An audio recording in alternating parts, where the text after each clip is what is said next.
Mən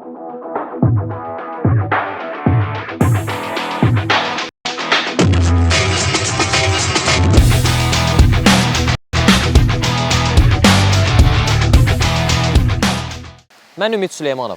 Mənim macəramda Azərbaycanın müxtəlif bölgələrinə baş çəkir, ölkəmizin gözəlliklərini sizinlə birlikdə kəşf edirəm.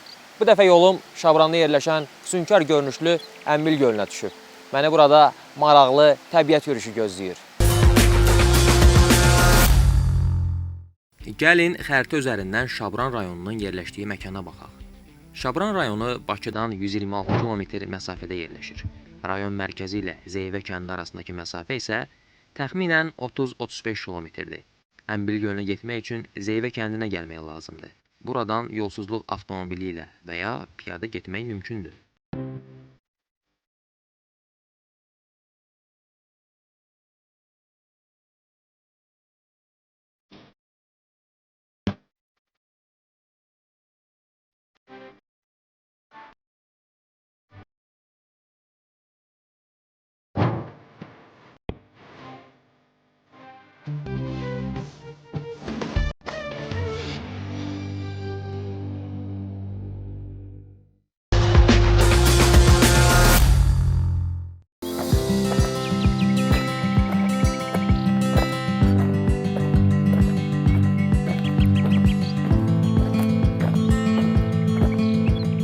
Biz hal-hazırda Əmbil gölünə doğru gedirik. Bunun üçün Zeyvə kəndinə gəlmək lazımdır. Zeyvə kəndindən Səməd bulağına qədər belə yolsuzluq bir şəraitində yol var. Son zamanlar güclü yağışlar nəticəsində yolu sel aparıb. Ona görə də biz yalnız at vasitəsilə gedə bilirik. Hardasa buradan ümumi gölə qədər 5 kilometrdirsə, Səməd bulağından gölə qədər isə səhv eləmirəmsə 1-2 kilometr olmalıdır. Və nəzərə alaq ki, bu 2 kilometr əsasən yoxuşlu yollardan ibarətdir. Orta çətin dərəcəli marşrutdur. Amma bizim olduğumuz yerdən Səməd bulağına qədər isə hardasa 2,5-3 kilometr məsafə var. Və buranı adi vaxtlarda yolsuzluq avtomobilləri ilə gələ bilərsiniz. Amma indi hal-hazırda selin yaratdığı fəsadlara görə biz atla gəlməyə məcbur olduq. Sağ olsun, qardaş bizə kömək elədi. Onu da elə sizə təqdim eləmək istəyirəm. Zeyvə kəndinin sakinidir. Buralara yolunuz düşsə, qardaşı axtara bilərsiniz. Nə köməklik lazım olsa sizə göstərəcək.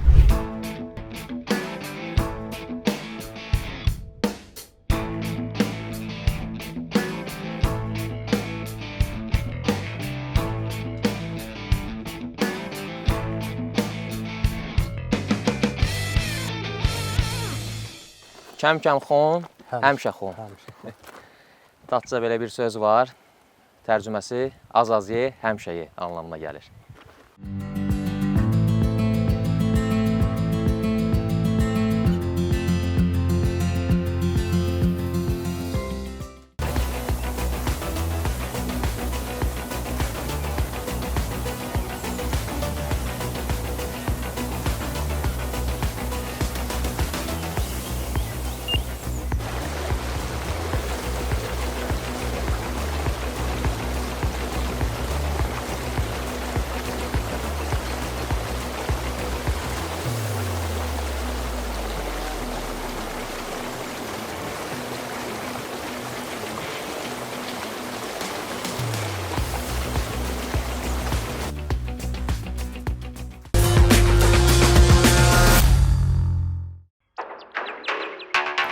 Və beləliklə gəldik çatdıq Zeyvə çayının yaxınlığına. Əmbil gölünə getmək üçün bu çaydan keçmək lazımdır. Bol sulu olur. Yaxşı olar ki, ayaqqabılarınızı çıxarasınız və bu formada keçəsiniz. Və daha sonra isə belə bir cığırlı yolla Əmbil gölünə doğru gedə bilərsiniz. İndi mən də bu yolla Əmbil gölünə doğru istiqamət alacağım. Və beləliklə mənim macəram başladı.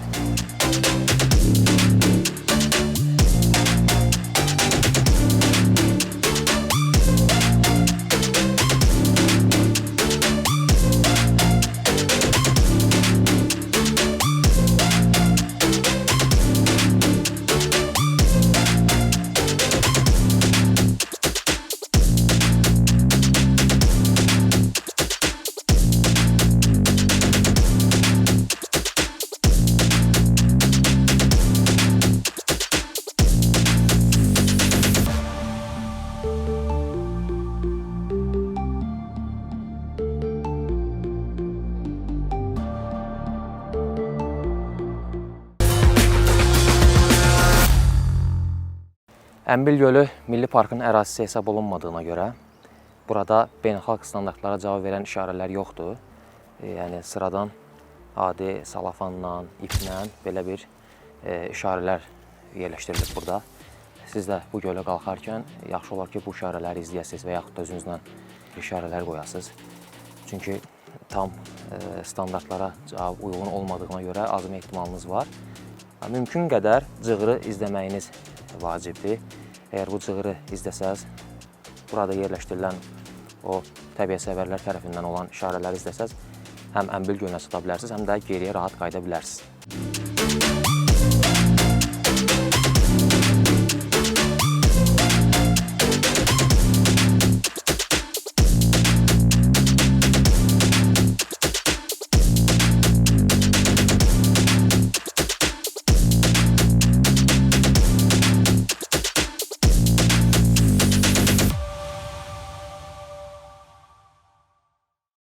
Bu kimi yoxuşlu yollarda yaxşı olar ki, çubuqlardan istifadə edəsiniz. Əgər yürüyüş çubuğunuz yoxdursa, mənim kimi. Çünki belə olan halda həm dizlər daha çox gücə düşür, bellə daha çox güc altında olur. Bu çubuqlar vasitəsilə siz gücləri bərabərləşdirə bilərsiniz.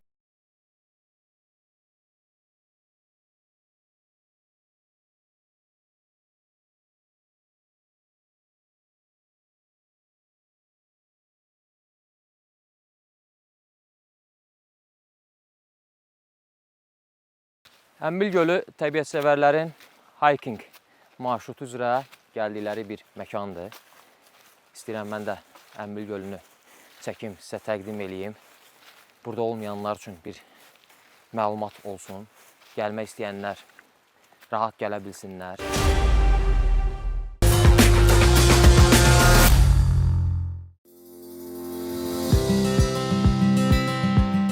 Və beləliklə biz gəldik, çatdıq Əmbil gölünə.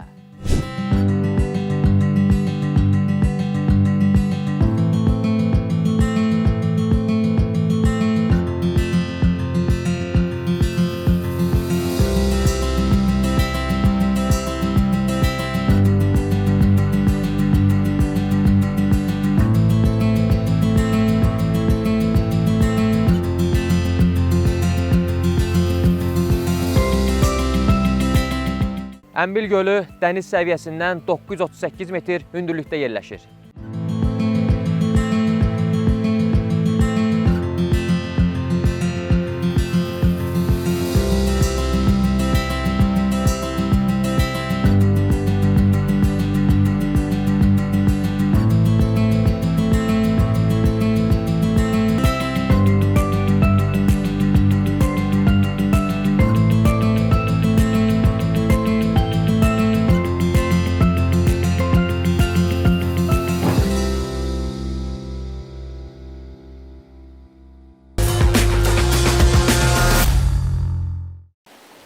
Əmbil gölünə olan hiking yürüyüşünü artıq sona çatdırırıq.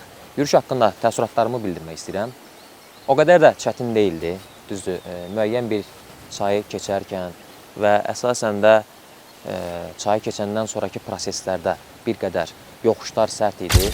Yağışlı havalarda daha çox çətin ola bilər sizin üçün bura gəlmək.